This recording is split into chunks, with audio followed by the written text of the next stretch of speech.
We're live. What's good, everybody? We're back. Another episode, Morningwood, the Hardwood Herald's NBA morning show. And today, we're going to get into it right away. Larry, you wanted to talk about Eastern Conference, Western Conference game times, bubble time? Yeah, pretty much. I think an underrated thing of what I love about this bubble is the times of the games for the teams. One, I do enjoy games starting, 1:30, 2:30 Eastern, and being able to have games all day. I love that aspect because there's usually, in a normal season, after football, there's about 3 or 4 weekends in a row where NBA just owns the weekend. Yeah. And I love that. Where you literally are just games from start to end of the entire day.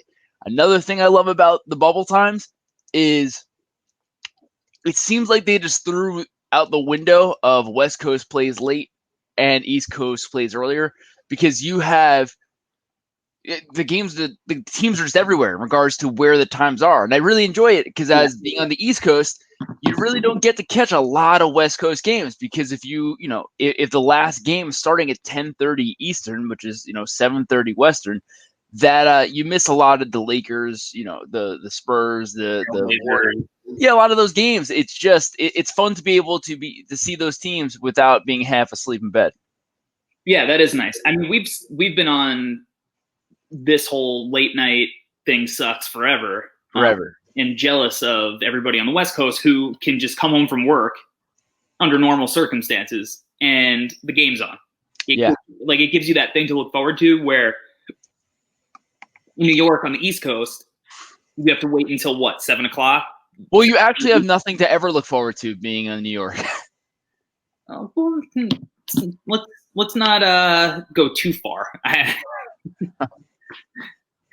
hear Aaron Judge is good. Great. It has been amazing. I mean, just knowing that you're gonna have basketball all day. I almost feel like the games that have been starting at 2:30, I feel like have been late starts. Yeah, I love it. I'm really enjoying it, being able to have games on all day. Yeah, that it's a fun wrinkle. Obviously this is not a plausible scenario, I guess, during the non-summer months, but I think if the NBA sticks to this new schedule, that this is a good format for them to kind of fall into, kind of the same way baseball does it. Sure. So I picked earlier in the week that the Nuggets were kind of my sleeper team. Yeah. And partly because Michael Porter Jr. looks like he's good. He was really good. It's great to see that, looks like he's overcoming the injuries. It so far is not prohibiting people to grow and reach that next level, because he's been really good. He has been insanely good. 30 and 15 yesterday. I think 37 and 12 the game before. First Denver rookie to ever have 30-plus point, 10 rebound games in the history of their franchise. And he could just shoot the shit out of the ball. I mean, he could. At what point is he a bigger part of their future than Jamal Murray?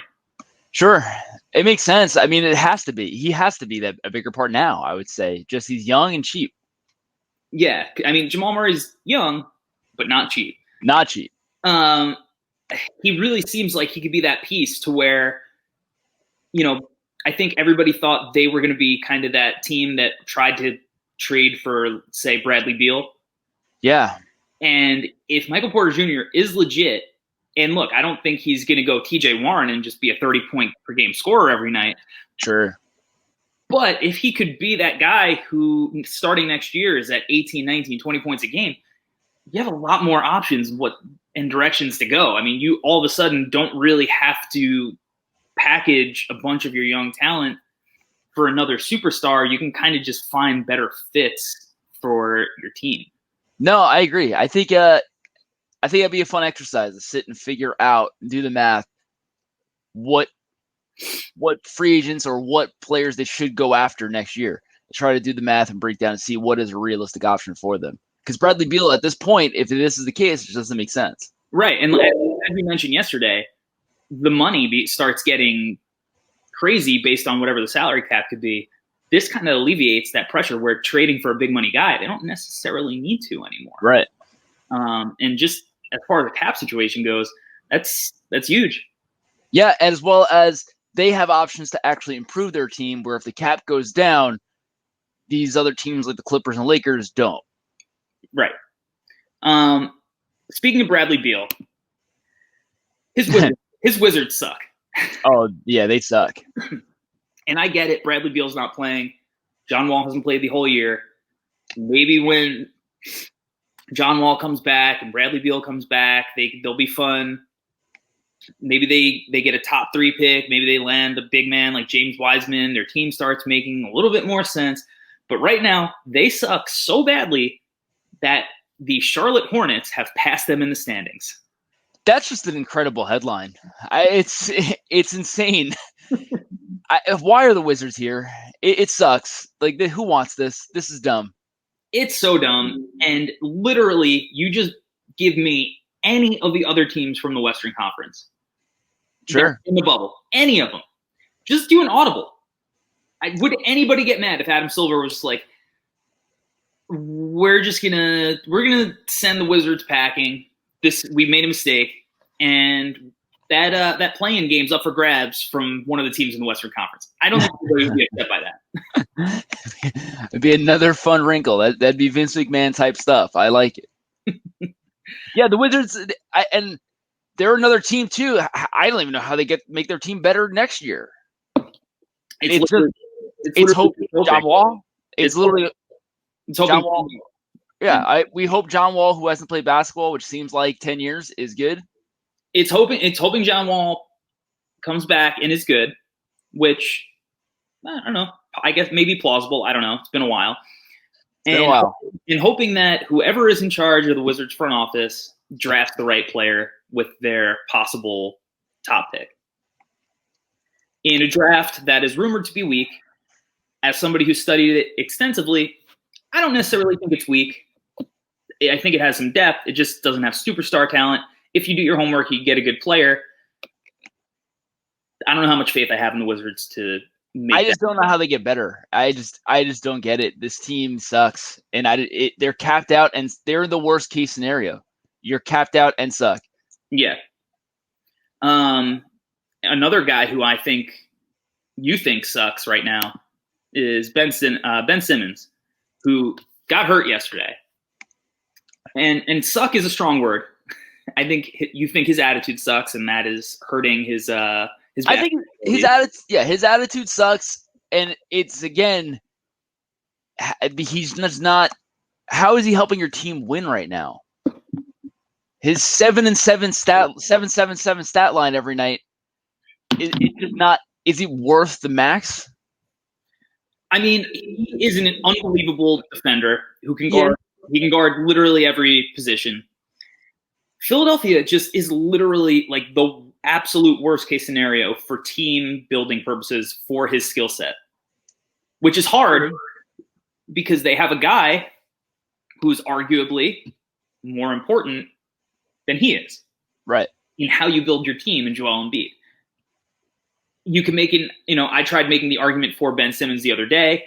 Maybe if they built around him instead of Embiid, traded Embiid, got more shooters, players that fit, try to make it a Buck situation, you could just as easily say, hey, let's trade Ben Simmons, try to get somebody who could run the team, shoot the ball, defend, make them a contending team right away. You can make that argument, go around in circles, either way. But the fact of the matter is that it's just not working. Ben Simmons does appear to be day-to-day, so that's good that his injury wasn't serious. But even without the injury, they've got to find a way to turn him up. As well as I hope everything's okay and he's not actually hurt and he'll make a comeback quick. Because I think that also would help the franchise. If they go another playoff, if Simmons is hurt for an extended period of time and they go to the playoffs and lose, then the ownership is going to be sitting there saying, we lost because Ben Simmons is hurt. Let's run it back and see what happens. Yeah. Now, with Simmons being able to come back and be able to make their run in the playoffs, and then they still lose, losing a stupid bounce in the Eastern Conference Finals, that's fine. If they get blown out in the first or second round, that's something that they got to start being wary about and start being concerned of what to do. What's the next steps to progress that team? Yeah, I mean, I think first thing they're going to do is get rid of Brett Brown. Sure. Well, what else can they do? Yeah, it's literally fire Brett Brown, whether it's deserved or not, and then trade Simmons or Embiid. Because they're the only option. Yeah, because they're not trading Tobias Harris with that contract, I don't think. They're not trading Al Horford with that contract, I don't think. So they're another team that's capped out that you're left. The only options are try to trade one of your young superstars, change coach, or hope and pray the teams around you get worse. Yeah, I feel like option 3 is not a likely scenario. No. And, it's funny because Simmons has been this weird player, we almost have not gotten to see him fulfill what everybody thought his potential was going to be. And everybody thought that he was going to be far and away the best player coming out of his draft. And right now, you can make a very strong argument that you'd rather build around Brandon Ingram. So Ben Simmons, from the minute he was drafted to now, I haven't seen much in his game change. It's pretty much, it looks stagnant. He was the same kind of guy he was his rookie year. Came in, everyone's like, oh my God, he's the next LeBron. He's incredible. And he hasn't really added much. Brandon Ingram he seems like he's getting better every game. He's getting better and better. He looks great. He looks like he's really understanding his full potential and just working hard to try to get there. His size is insane. Yeah. For his shooting and his size, he can shoot over everybody. Yeah, I mean, that's the reason when he was coming out of Duke in the draft, everybody thought he had a little bit of KD to him. Yeah, I could see it. I believe it. I think he does. He's obviously not KD, but he's he's in some version a track behind working to get there. Right. He's the evolution of players that follow after the long, rangy, tall scoring. I'd rather be in. I mean, who saw that coming after AD? I'd rather be in New Orleans situation than Philly. Oh, far. And that's crazy because, I mean, I feel like the conversation after AD left is how does New Orleans keep this team, meaning in New Orleans? Yeah, I mean, obviously, as soon as they got the number 1 pick. Yeah, everything changed. Everything changes. Because Zion's really good when he can play. Brandon Ingram's really good. Lonzo has a basketball that he plays with sometimes. But I really like the core that they're building over there. I'd rather have Zion and Ingram than Simmons and Joel. Yeah, as a parent, they fit better as a pairing. Take the contracts out because take the contracts out. Say that the contracts are fair. I still rather have Ingram and Zion over Ben and Joel. Well, you could just see their games fitting more. I mean, Zion's not a guy who's going to light it up from 3, but he's a willing participant in shooting them. Sure. Which is important. Ben Simmons has been more willing to shoot them in the bubble, but he still needs to just get over what kind of mental block and just shoot some bad ones. Yeah. Not worry about percentages, any kind of negative, like if he airballs a 3, like, so what? It'll be on Twitter for 30. He's going to get clowned, and he's going to get clowned either way. The news cycle moves so quick. Like, who cares? Like, for sure. Like, just put it up, and eventually people will get bored of making fun of the fact that you can't shoot. If he shoots an air ball and misses, the next episode of Morningwood is just going to be my face is going to be blocked out, and just going to be a replay of it for the entire 25 minutes that we're doing this. Yeah, he would probably be really personally offended by that, but yeah, I like watching the Pelicans a lot, even though they've struggled a little bit thus far. Going forward, they really seem like a team that's interesting. They have a lot of young pieces. They got another probable lottery pick coming. There's so much. They feel like a team that's going to make a consolidation trade for somebody. They still have Drew, who doesn't exactly fit the timeline, but they can get good value there. They have a lot of options. So many options. And they also are going to have salary cap space too. Yeah, there's a million different good things going on for them, regardless of what the situation happens. Yeah, favors coming off the books. They can they can trade Holiday if need be. I'm sure JJ Redick, if they wanted to, they can trade him easily. But so I think that's I think they're in a great situation compared to Philly stuck. Yeah, they are, and they got to get shooting. For a league that it seems like every player could shoot, Philly somehow has none of the players. And they have nothing but max contracts. So I just don't get, how do you get all these max contracts with no players that can shoot? It's insane. Big shout out to Long Island Zone Tobias Harris, though. Love Tobias Harris. Love Tobias Harris. So I was watching Chris Paul last night absolutely destroy the Lakers. Just OKC, I feel like, is another team that kind of had that formula that we talked about the other day, where teams with big dudes that could check Anthony Davis a little bit are going to give the Lakers problems, because who the fuck else is going to be the consistent scorer? And it wasn't Kyle Kuzma. It wasn't J.R. Swish. It wasn't Deion Waiters. It wasn't Danny Green. Who the hell is it? And Steven Adams is a big-ass dude who really made things hard for Anthony Davis, who I think was like 3 for 11, or maybe he had 11 on 3 of 8 shoot. He didn't have a great game. So I also watched this game, and I want to give a shout-out to Luguentz Dort. Oh, my God, that dude is an animal. I love this guy. Oh, I am all in. This guy went undrafted, and he is straight. He's going right at LeBron, picking up at half court.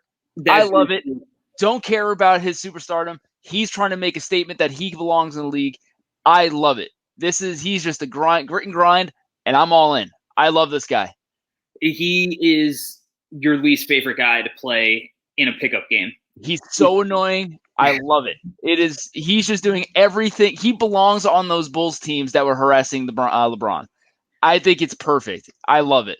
I don't want to talk about that. So me either. So I think if Anthony Davis isn't putting up 30 and 15, I just don't know how these Lakers win. We've been saying it all week. They have no guard depth. The guards they do have suck. They're old. Caldwell Pope also got hurt yesterday.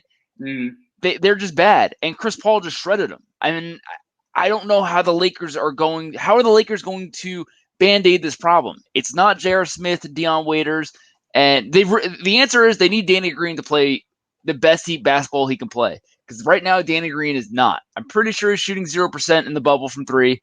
He's just not doing anything that they need to contribute that's worth the money that he's getting. Yeah, and don't get me wrong, Danny Green could turn it on and go flamethrower in a second. Also, Long Island Zone. I love Danny Green. I have to say, probably the funniest meme related to the new names on the back of the jerseys, because since Danny Green is shooting like 0%, the meme going around is the back of his jersey says how many more. So, so every time he misses, they just post it how many more. God damn it. So I wanted to talk about Chris Paul for a second watching him, because I've also been in some of the video editing situations I've been doing recently. Chris Paul clips have been coming up, and I'm just thinking to myself, because obviously he's still got it. And it's not like he didn't have it last year. No. He just makes a shit ton of money. But are we sure that OKC actually wants to trade him? Like, are they going to just be like, hey, give us some picks? Like, they already have 1 million picks. Like, why do they want to trade Chris Paul when he's a great compliment to SGA, who could take over more responsibility as Chris Paul starts declining in the next 2 years? If he does, I mean, he's so smart, crafty, and just incredibly skilled with the ball. Like, I don't think he's going to fall off a cliff unless he gets hurt. And that maybe that's a reason that you want to get off of him. But why do they want to just get rid of him for assets when is it really going to be more valuable to somebody like SGA to next year trade Chris Paul for assets and suck again, or continue on this ascension to being good, getting used to that, using all of the assets they already have, and just building off of what they have? I think you hit all the points on the head. I think the Chris Paul OKC connection has been a delightful surprise for both. I think neither party expected it to work out as well as it is. So right. That being said, with Chris Paul, if he's willing to continue and wants to be there, the only thing I could see is Chris Paul getting grumpy that he wants to be on a championship team. Granted, if he wants to be on a championship contending team, you can't make $45 million, Chris Paul. So that being said, I just don't. What can a team offer OKC that would even be worth the trade? Because no team's going to offer 2 first-round picks, even if they wanted first-round picks, which are granted they have endless amount from Paul George. Even what can they even be offered that would make them do the trade? Because you're not doing it for 1 first, and then you got to still fill in salary to make it work. So would you do 2 first in salary? It still doesn't make sense. You would have to find a group of expiring contracts to make sense that connect to Chris Paul's ridiculous contract. Then on top of it, add 2 first-round picks. So what team has those assets? I don't know. There isn't any. And is OKC at this point looking at Chris Paul as to be like, oh, we have to give up the picks? No, Chris Paul's still fucking awesome. Like They would have to. It doesn't make sense for anybody, and I just don't know why they want to trade him in the first place when he is the best point guard they've ever had in their franchise history. Sorry, Russ. The only way it would work is that it would have to be one of a team. It would be a team that feels like they're a piece away. So, like, they're Chris Paul away. They need a point guard, and they're Chris Paul away. Again, I don't think this would happen, but let's just say Philly was like, yeah, Ben Simmons for Chris Paul. Yeah. Then I think OKC would be like, yeah, we got to do that. Right. And I think over there, Philly would be. I think that puts them at a better chance to win the championship. Would they do that? Probably not. They value too much of Ben Simmons as an asset. I get it. Miami. If Miami wants to try to go all in and try to do, get Chris Paul in a trade, but again, what assets you don't have a Ben Simmons over there to trade? What contract are they trading? Like, why is OKC going? All right, we'll take Kelly Olynyk and Billy Iguodala and what? Like, I hate watching the Heat. I hate watching the Heat down the stretch. It is a lot of Kelly Olynyk. It is a lot more Jay Crowder than anybody wants. This team. Spoelstra's a great coach. That's what I say about that team. He is. I actually like the Heat because I love watching Duncan Robinson. Obviously, I have a soft spot for Jimmy Butler. Jimmy's great. I love Bam. I love Bam, and that's where OKC would be like, great. We'll trade you Chris Paul. We need Bam and a first. Yeah, that's not happening. No. So I don't know. That's going to be. I think it's going to be harder for this Chris Paul situation to play out. And New York's rumor is the Knicks are going to be interested. Of course. Well, I mean, the Knicks are interested in everybody, but how in the world? I don't even understand how we'd make that happen. And why would we? Why would Chris Paul want that? Why bring him into the Mecca to be in a horrible situation? Mitchell Robinson, they're not ready to play with Chris Paul. No. They might have the mentality. Mitchell Robinson might shoot 100% if Chris Paul, he might dunk. Maybe he misses one dunk the whole year. I get it. It's a good fit. But they're just not ready to compete. So why do you bring Chris Paul in? At least it makes no sense. It doesn't make sense. Anyway. Hey, so we nailed our bets yesterday. We did. We're 1-1. We're both 1-1. We're back. The Raptors covered. And the Celtics covered. We're both 1-1. And I would like to say, though, the Celtics should be required to take a loss every game that exists while Gordon Hayward has this mustache. It's just not right for what's happening. He literally looks like the kid from New Guy is trying to capture Mark Wahlberg's teddy bear. That's what he looks like. Yeah. There's a lot of things Gordon Hayward has to sort out with himself. Primarily starting with his mustache. Well, I feel like he's in a little bit of an identity crisis. I'm gonna take this is a little bit of a revenge game for TJ Warren. So I feel like he is going to try a little bit too hard. I'm gonna take the Suns getting 2.5 points over the Pacers. The Suns have been killing it. I feel like they have a lot of wings to throw at TJ Warren, try to stop him. I'm going to take the points, and I'm going to take a flaming hot Devin Booker and the length and defensive prowess of Mikal Bridges. So you're betting on the Suns going 4-0 in the bubble. I am all in on the Suns right now. Okay, so I'm going to take the Rockets +1 over the Lakers. I kind of have to. This is what I've been saying all week. Yep. But the Lakers aren't a back-to-back. I am worried that the Lakers lost yesterday. So the Lakers losing, I could see them really try. They got to get this game. I mean, maybe they don't because seeding doesn't matter. But the Rockets, I take them +1. This is what I've been saying the entire time. The Lakers have nobody to give to put in front of James Harden or Russell Westbrook. So here's the game that we, I've been saying and using my example of why the Rockets are going to come out the West. I got to put my money where my mouth is. Yeah, I'm with it. Before we go, I want to just shout out all the people in the comment section. Frank, Cooler.